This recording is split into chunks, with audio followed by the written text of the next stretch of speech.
Hello. It only felt right that I start this video off like this. Hey, Giovanna. No purring. Purr. He's in heaven. He's in absolute heaven. Hi, I'm Aurelius. Welcome to my channel. So for this past month, I've been playing a lot of different games, trying to cement myself as a variety streamer. But the last game I played, oh boy, there's a lot to unpack here.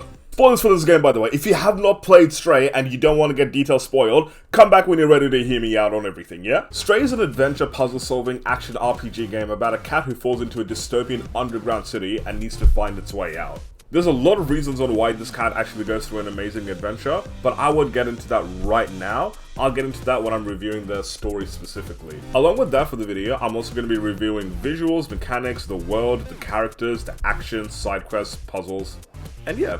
I think there are a lot of elements of this game that make it important and need to be reviewed so you know what sort of a game you're in for. Just like my previous two videos about Frog Island and Silt, each of these elements of the game will be rated out of 5. I'm gonna have an announcement at the end of this video, by the way, so make sure you stay all the way till the end. This part of the video will actually have the least amount of gameplay and story spoilers because we are just talking about how things look. And to put it simply, the visuals in this game are absolutely amazing. From start to finish, this game knew exactly what it wanted to look like and the vibes that it wanted to give off. There was one comment made when I was streaming this where someone said there needs to be an AMV edit of this song to Blinding Lights by The Weeknd, and that can't be more true. Somebody needs to make an AMV of this game, putting Blinding... Oh, that would be amazing, right? That would be amazing. Oh, that would be so good, yo. AMV to blind... Yo! Dude, Justin, you're onto something. You're onto something. Every place you visit has a very distinct look and really sets the atmosphere on what it's going to be like to spend time there. This game really got nothing wrong in the visuals aspect because it's absolutely stunning. Art style and graphics aren't included in this rating, but those were also great. But for the visuals itself, I give it a 5 out of 5. Over here, I mostly talk about the controls and how the characters interact with the world. Every game has a particular style of how you interact with the world that makes it either easier or just a pain. This game's mechanics are actually really good for the most part.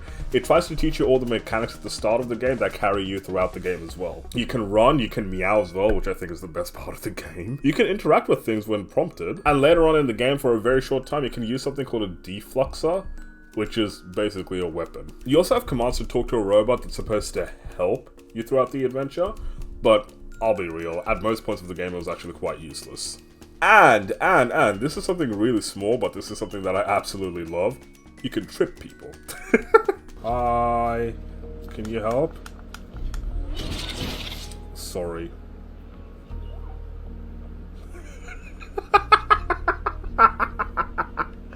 Oh, I'm so sorry, bro. I'm so sorry. Oh my god. Can I do that again? That was kind of funny. You can also fit in small holes and stuff, so like basically this game absolutely nails the aspect of you being a cat. Now when I begin to complain about this game, I just start to question myself on whether it's within the parameters of the budget or not, but then again, flaws can be pointed out. Let me just preface by saying that these things that I'm going to complain about didn't really make the game bad, it just kind of made it less convenient. And I like convenience. The first thing that I'll always complain about in a 3D open world game is if you don't get a map, why don't you get one? Now I know that the entire point of the game is to make you feel like you're lost like a stray cat and finding your way around. But you could probably add some side quests or something like they do in Elden Ring, where when you go to a new area, you have to do a side quest to get a map. There aren't that many new areas, but it still would have been nice that after you discover a little bit of the area, you get the choice to have a map, just in case you keep getting lost and you need direction. Another thing that I would like to complain about is just the lack of having a checklist so you know what to do. It can even be a hint from the robot B12 that's always running around with you. But what does B12 do instead? B12 just keeps giving you a description of the mission. Like, bro, I didn't need a description of the mission. I need you to tell me if I've done my mission or what I need to do, or at least you can tell me I have completed a part of the mission and I need to move on. Because at one point of the game, this is what happened. I completed a mission and then I was running around for 30 minutes because I didn't know if I've completed the mission or not. I kept talking to B12 the robot and it kept telling me, you have to do this, you have to do this, you have to do this. And then I was just over here like, hey yo, I've already done this, like what's going on? And then when I went back to where I can prompt for the mission to end, that's when I found out that I ended the mission. But yeah, like it's little things like that that make the game a little bit less convenient. But at the end of the day, I think this game absolutely nailed the aspect of the mechanics that make you feel like you're an actual cat, with so many things that make it feel authentic. I love that at no point did I think this cat could have done this better.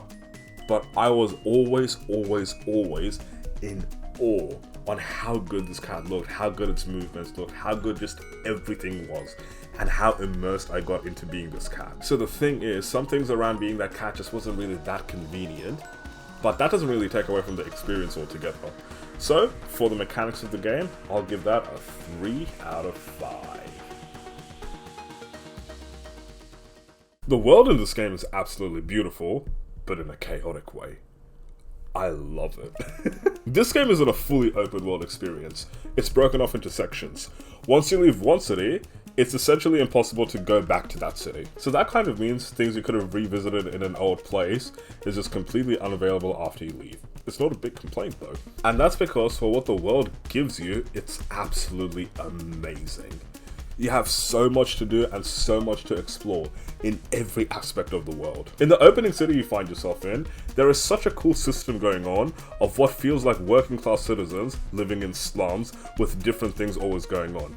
You got a bar, you also got a pool table within the bar, you got a chick who plays you music, which is absolutely amazing, you got windows you can sneak through, and basically just the world doesn't feel void at all. If there's nothing left to do in one part of the city, that's your cue to go to the next city and do more things.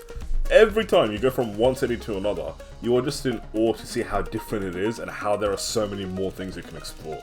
Everywhere you go has a different vibe, and that means everything because you're not stuck in the same environment the entire time. So although the cities aren't actually connected, the game does a very good job on making each city have a very distinct feeling. So for this, I give that a 4 out of 5. Sorry, I just watched a really funny TikTok before filming this segment. But okay, let's get into it. There are many characters here. There's the cat, there's B12, which is like one of the sidekick characters that help you throughout your adventure, kind of like Ratchet and Clank, I would say. And a few different robots that help you throughout your adventure. The characters all have a certain role to play within the worlds that make it very lively and very nice. But let's be real, the odd one out in the world is the best character of the world as well. The cat. The cat that you play as is just done to perfection. It is so good. I don't know how many times I've said this while I was playing the game, but as a cat owner, I appreciate the way this cat moves and behaves so much. Like, I was in awe seeing how accurately the cat was moving compared to real cats, and the things it was doing when you left the controller, and the way it behaved in situations, just by doing plain cat things. I expect...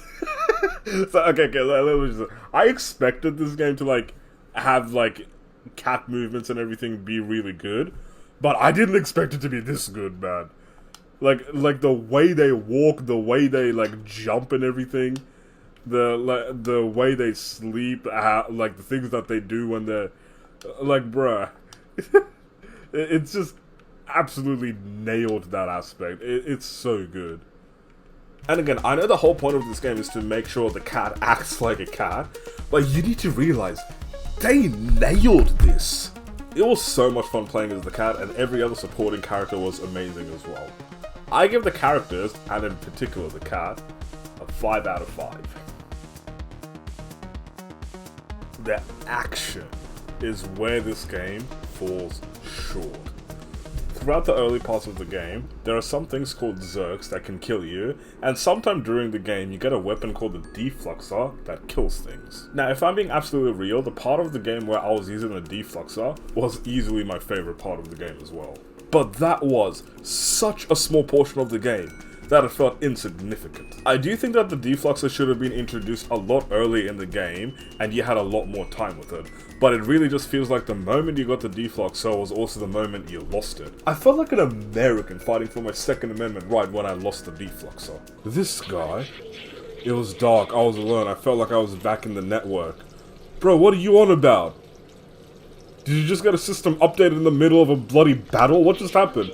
But you saved me, thank you. Bro, you're my second amendment. What am I supposed to do over here? The defluxer is completely destroyed now. Bro, no, no, no, no, no. Bro, this guy just...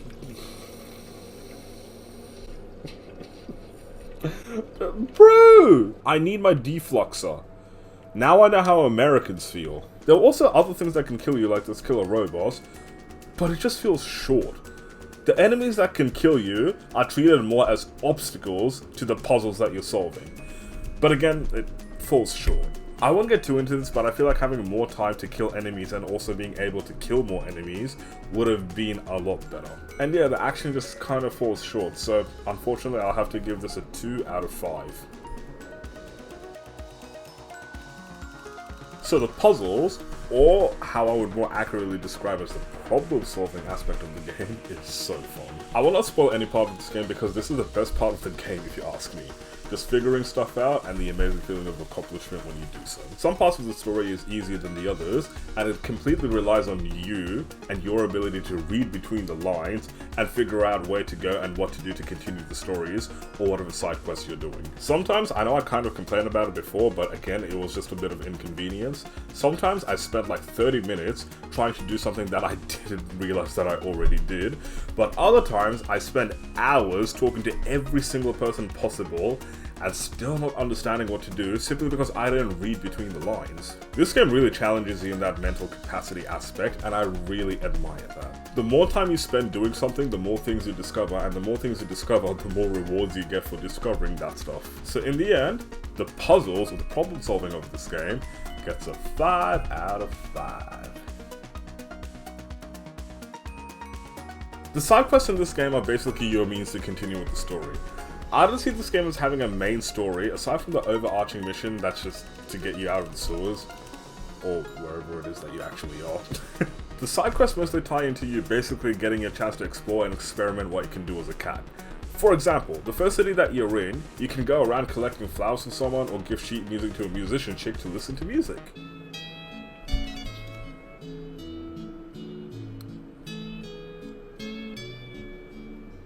Or you can do other things that tie into the continuation of the story. Sometimes you don't even know what you have to do until you've actually done it, and you feel like you were lucky that you did it early. For example, in one of the cities, if you break all the cameras for a group of rebellious robots, you are able to do something a lot later on in the game that ties into the continuation of the story. This was one of those things, again, that I didn't know that I was supposed to do, and when I realized that I did my job early, and I was being rewarded for it, I just felt so accomplished. These side quests are all crucial aspects into what makes this game good. So, with no surprise, this is gonna get a big 5 out of 5. Now when it comes to the gameplay, it was great, but with just some minor flaws. At times when I was trying to do something, the cat would have a seizure, or just completely get stuck somewhere with nowhere to move. Bruh, cat. Bruh. Bruh. Bruh. Bruh, my cat's having a seizure. Look at that. Oh, yo, that's funny. That's funny. Bruh, my cat can't move. Help. Help. Help. Oh my god. Bruh. Yo, I'm glitching out. Move my cat. Bruh. That was something else. I think there was an update patch that fixed that though, but I'm not too sure. I have also watched other people play the game where you see robots just suddenly climb on top of each other, or just annoying stuff like when you go into a room and you keep going in and out because of the animation. But none of this actually takes away from the experience of the game though. The gameplay in the end is absolutely amazing because you're roaming around and experiencing so many different worlds and so many different environments. At the start, if you're feeling lost, you can always meow and you'll get some lights to activate to tell you where you're going. Or when you get to hide from the killer robots, or you just want to be a cat and scratch stuff. Plus, all of this in such a good looking setting, you can't really complain that much, eh? But, so even though there are flaws, the gameplay isn't really taken aback by it. So, I'm gonna give this a 4 out of 5. Believe it or not, I actually don't have this part scripted. So I'm actually going to be kind of winging this part, but I know the score I'm going to be giving it. So in this story, basically you're a cat who ends up in this underground city, and it's your entire job to find your way out of the city. And a lot of things happen between when you fall into the city and when you exit the city. You basically find out that you're in a humanless world that was created as a shelter for something. I think they said it was some sort of a pandemic or a plague or some sort of a war, but it's not really clear to me what exactly that we were hiding from. The robots that were made were basically a replacement for humans, and that's why they have very human-like behavior, and that's why they have very human-like jobs, and just basically a replacement for humans. At the start of the game, you find a robot whose name is B12, who's willing to help you as long as it gets its memories back. So that's another big part of the game. B12's memories are crucial in the way you understand the world. Because with B12's memories, you're actually experiencing what the world was like before that underground place existed and why it exists now. B12 at some point figures out that its memory is actually human's memory, and it must have been a very long time since B12 was activated again, and it lost absolutely everything in its previous life. They really do hit the overarching story as well for getting out of the sewers, but the game does that in a very clever way. To get out of the sewers, you have to interact with a whole bunch of characters in order to get a lot of things done in order to find your way out. Each of these characters have significance, but I wouldn't say they're so significant that it matters in the grand scheme of the story too much, but it does matter. Because for example, you get one robot that's stuck in a different part of the city, and you have to find your way to that different part of the city so he can reunite with his son. However that works. And then after you get reunited with the son, you have the means to transport yourself to a different city in order to find out how to go to a different city in order to go to another city. So it's a whole lot of moving around and exploring to find your way out of the city, or this underground bunker. Now, from everything that I said, I want to make this clear. I think this is a really good story, but there is one thing in this story that I did think about a lot, and I think takes away just that tiny bit. I only realized this after I actually had conversations about this game with other people who also played the game.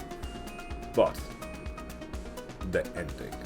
You see, I have a lot of theories about the ending and how it ended and what happens after the ending, but the biggest part of that is I actually think the ending is them trying to prepare for a sequel game.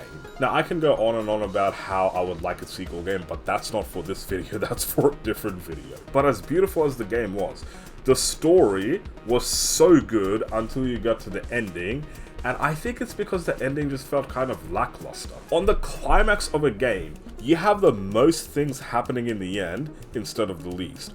So when you got to the end of the game, it just kind of felt like you didn't do much, and then you leave the city, and then it ends. It keeps you hanging with the feeling that there was just something incomplete. There was something that you missed. There was something that you should have done.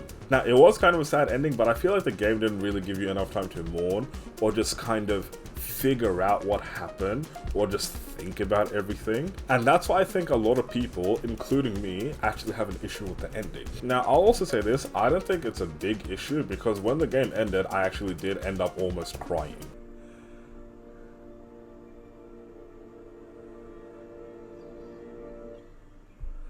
Don't roll credits, don't roll credits.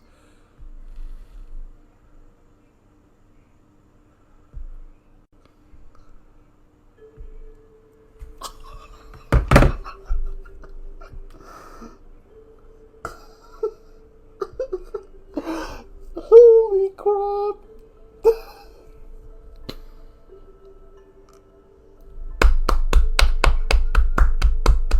Hey, yo, can we get some GGs in the chat, man? Can we get some GGs in the chat?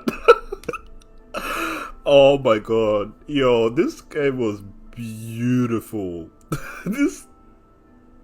And the biggest reason for that is I didn't want the game to end, man. The game was so good. And that's also another reason on why I think they're actually preparing for a sequel.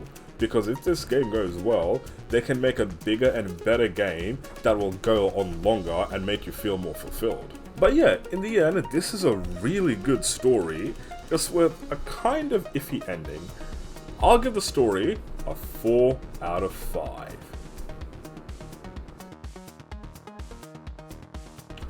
Okay, so my final verdict on the game. This game is an absolute masterpiece. This game gets just about every single aspect right, and it knows what it wants to do and it knows what it needs to do within the parameters that was set. This is something that I really briefly want to mention. A lot of people think that this game has a big price tag when in reality it doesn't. I've played a lot more expensive games than this game that were a lot worse than this. This game, for the price that it is an absolute bargain. It is too good to be true. If you're over here thinking that you're not going to like the mechanics of the game, trust me, you're going to get used to the mechanics. Every game has different mechanics and every game has to make those mechanics work. Those mechanics work in this game. But on top of mechanics, you saw what I said about this game in just about every aspect. If you don't get this game, you're missing out. And with that, what is my final verdict on the game? If I add everything up, if I add up all the scores that I gave this game, it gets a solid 8.4. You know what? Let's make it 8.5 out of 10 just to round things up. This game is amazing, and I think people deserve to play it. And that's where my big announcement comes in. So during the filming of this video, I hit 600 subscribers just about a week ago. And this is what I'm going to be doing for my 600 subscriber special. I'm going to be giving away 2 copies of Stray. So here's the details. I'm going to be doing a live stream where I'm going to try to speedrun the game. I'm going to give away 1 copy 2 hours into the game and 1 copy when I end the game. It's your job to be subscribed and join my live stream for my 600 sub special when I do this. I'm going to be putting a community post up for this soon with a lot more details on how you can enter and how you can win. So yeah, let's get hype. I'm going to be giving away 2 copies of this amazing game for a 600 sub special. You guys deserve it. But that's it. Thank you for watching my video. That was my game review for Stray.